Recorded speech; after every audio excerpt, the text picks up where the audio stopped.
Invest UP यानी UP में निवेश करिए, यूपी में पैसा लगाइए। इस प्रोग्राम के नाम से ही झलक रहा है कि ये यूपी की योगी सरकार का कितना बड़ा ड्रीम है। जाहिर है इसमें उद्योगों और निवेशकों को सहूलियतें देने का ध्यान रखा गया है। लेकिन जो सरकार का इतना महत्वाकांक्षी कार्यक्रम है जिसमें उत्तर प्रदेश की आर्थिक तस्वीर बदलने का सपना छिपा हुआ है, वहां मुख्यमंत्री की नाक के नीचे कब दलाली का अड्डा बन गया पता ही नहीं चला।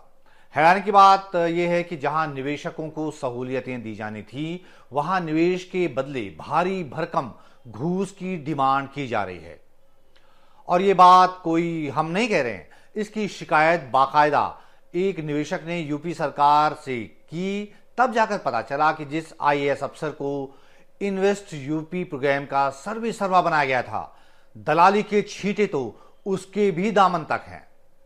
इस मामले में दो अहम घटनाक्रम को समझना बेहद जरूरी है। मुख्यमंत्री योगी आदित्यनाथ ने एक उद्यमी की शिकायत पर इन्वेस्ट यूपी के सीईओ और आईएएस अधिकारी अभिषेक प्रकाश को सस्पेंड कर दिया। उन पर यूपी में प्रस्तावित सौर ऊर्जा परियोजना की मूल्यांकन प्रक्रिया में अनियमितताओं के आरोप हैं। पुलिस ने इस मामले में एफआईआर भी दर्ज कर ली है। 2006 बैच के आईएएस अफसर अभिषेक प्रकाश लखनऊ, लखीमपुर खीरी, बरेली और हमीरपुर के डीएम भी रह चुके हैं। दूसरा घटनाक्रम यह हुआ कि लखनऊ में बिचौलिए निकांत जैन को पुलिस ने धर दबोचा है। उसकी गिरफ्तारी भी उसी मामले में हुई है जिस मामले में इन्वेस्ट यूपी के सीईओ अभिषेक प्रकाश को मुख्यमंत्री ने सस्पेंड किया है। अब यह समझते हैं कि आखिर इन्वेस्ट यूपी के सीईओ अभिषेक प्रकाश और गिरफ्तार दलाल निकांत जैन का आपसी कनेक्शन क्या है। इन दोनों का इन्वेस्ट यूपी में गंभीर भ्रष्टाचार के मामले में कैसे लपेटे में आई ये दोनों। इसके पीछे है एक चिट्ठी जो कि एक प्राइवेट कंपनी से जुड़े किसी विश्वजीत नाम के व्यक्ति ने मुख्यमंत्री योगी आदित्यनाथ को लिखी है। उस कंपनी का नाम है SAEL solar P6 private limited company. Vishwajit Datta ने 20 मार्च को मुख्यमंत्री को शिकायती पत्र में लिखा कि उनकी कंपनी उत्तर प्रदेश में सौर ऊर्जा के उपकरणों से जुड़ी मैन्युफैक्चरिंग यूनिट लगाना चाहती है। उन्होंने इसके लिए इन्वेस्ट यूपी और ऑनलाइन दोनों तरीकों से आवेदन किया, लेकिन मूल्यांकन समिति के सामने आवेदन पेश किए जाने से पहले इन्वेस्ट यूपी के एक वरिष्ठ अधिकारी ने उन्हें निकांत जैन नाम के एक आदमी का नंबर दिया और कहा कि अगर जैन उनके प्रोजेक्ट की सिफारिश करते हैं तो मूल्यांकन पैनल और यूपी कैबिनेट से इसे तुरंत मंजूरी मिल जाएगी। शिकायती पत्र में लिखा गया है कि इसके बाद उन्होंने निकांत जैन से संपर्क किया तो जैन ने उनसे प्रोजेक्ट की लागत का 5% कमीशन के रूप में मांगा और एडवांस कैश की डिमांड रखी। लेकिन दत्ता ने उसकी मांग को खारिज कर दिया और मुख्यमंत्री को पत्र लिख दिया सीधे। जांच में ये आरोप सही पाए गए हैं, जिसके बाद ही ये ताबड़तोड़ एक्शन हुआ है।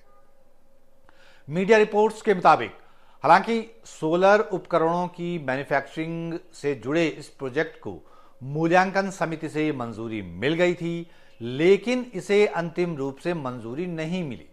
कंपनी से जुड़े विश्वजीत दत्ता ने मुख्यमंत्री को लिखी अपनी शिकायती चिट्ठी में यह भी कहा है कि जैन ने फिर से उनसे कहा कि केवल वही इस परियोजना को मंजूरी दिलाने में मदद कर सकते हैं, वरना काम नहीं होगा। तो यह है उत्तर प्रदेश में निवेश के सपने को अमली जामा पहनाने वालों के हाल, जिसे अफसरों ने दलाली का अड्डा बना दिया है। उत्तर प्रदेश की योगी सरकार ने राज्य में निवेश को बढ़ावा देने और उद्योगों के लिए अनुमति की राह आसान करने के लिए 5 साल पहले इन्वेस्ट यूपी का गठन किया था। इसमें अनुमति की प्रक्रिया को इसलिए ऑनलाइन किया गया था ताकि पारदर्शिता बनी रहे और मानवीय हस्तक्षेप कम से कम हो। लेकिन इस मामले में ऑनलाइन आवेदन आते ही इन्वेस्ट यूपी जैसे हाई प्रोफाइल प्रोग्राम में दलाल सक्रिय हो गए और आज नतीजा सामने है। इस मामले में तुरंत एक्शन लेने पर योगी सरकार की बहुत वाहवाही हो रही है, लेकिन सवाल तो यह भी है कि मुख्यमंत्री की नाक के नीचे से सब चल रहा था और अगर वो उद्यमी मुख्यमंत्री तक शिकायत नहीं पहुंचाता तो इस इन्वेस्ट यूपी के भीतर पनपे दलाली के इस अड्डे के बारे में भनक ही नहीं लगती। तो मुझे उम्मीद है कि इन्वेस्ट यूपी की भ्रष्टाचार कथा को आपको समझाने में यह वीडियो मददगार रहा होगा। आपको वीडियो पसंद आया है तो इसे लाइक कीजिएगा, दूसरों तक फॉरवर्ड कीजिएगा और द फेडरल देश के यूट्यूब चैनल को जरूर सब्सक्राइब कर लें।